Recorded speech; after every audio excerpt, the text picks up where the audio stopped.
Welcome to iPhone New Zealand. So today we're going to take a look at this, which is the iPad VGA cable. So we're going to have a look at getting it all connected up. Now, to connect it up, you've got to obviously use your VGA cable, and not only VGA cable, but you've also got to use your 3.5mm audio cable as well. So we put the audio cable in the top and plug in our VGA cable, and what happens is on the TV screen we get nothing. Now, first impression was that on the VGA cable it was going to output whatever you had on the screen up into your TV, but unfortunately it doesn't. So okay, so we can look at your photos, we can go into photos and we can do a slideshow.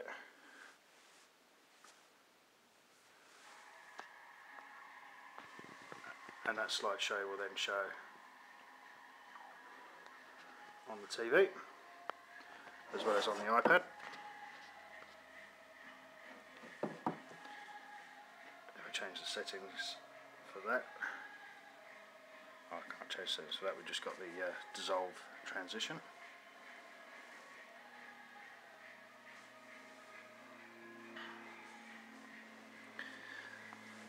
But you can't just browse your photos on the screen. So next up we will have a look at, I'll just stop this music at the moment.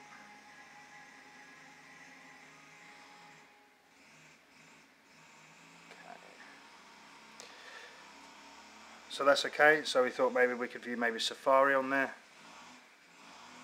but we can't see Safari on there either. And so we thought maybe emails, but no emails on there.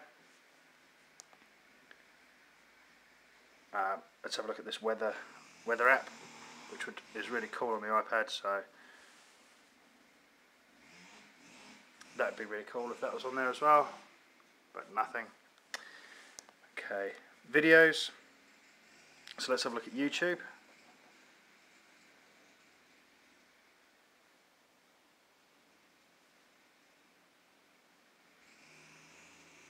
Okay.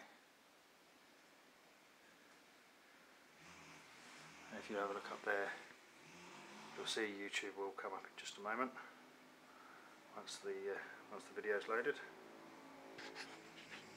There we go.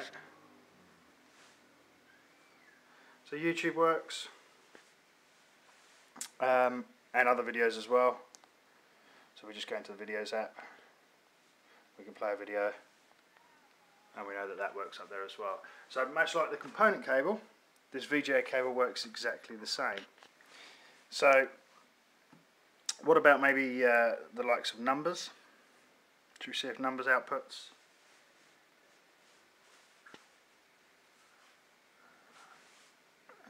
We'll open that numbers spreadsheet, and unfortunately it doesn't.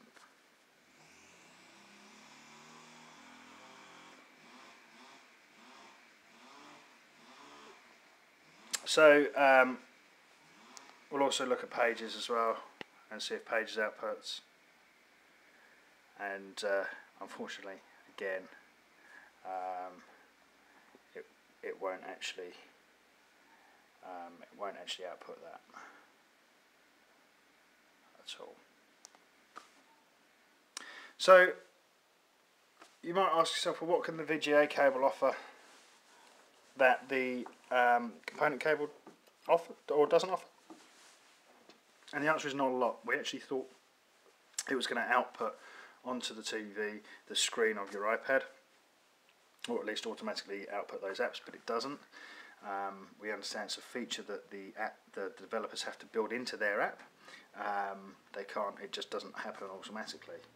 The quality of the video, to be honest with you, isn't that much greater than that of the component cable. It's not noticeably greater, even though it does output or supposed to output a higher resolution. Personally, I don't think it's really that much of a difference. But what do you have? You have a cable that plugs into this end of the iPad. You have the cable that plugs into this end of the iPad. You then have to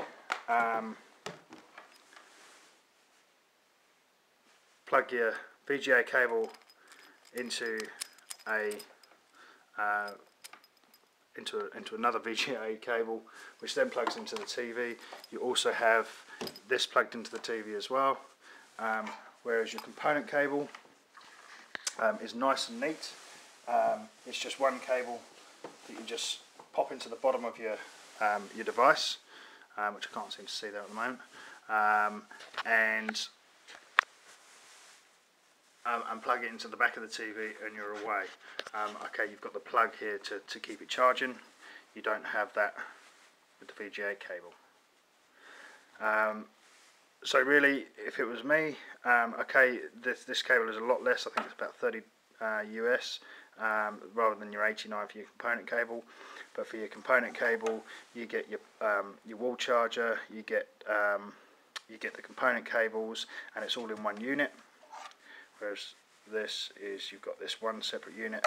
You've then got to have another VGA cable to plug into your TV. You've also got to have an audio cable to plug into the audio, and it doesn't charge at the same time. And really, it doesn't do any more than what the component cable does. So that's the iPad VGA cable from Apple. I recommend you actually go and buy the component cable.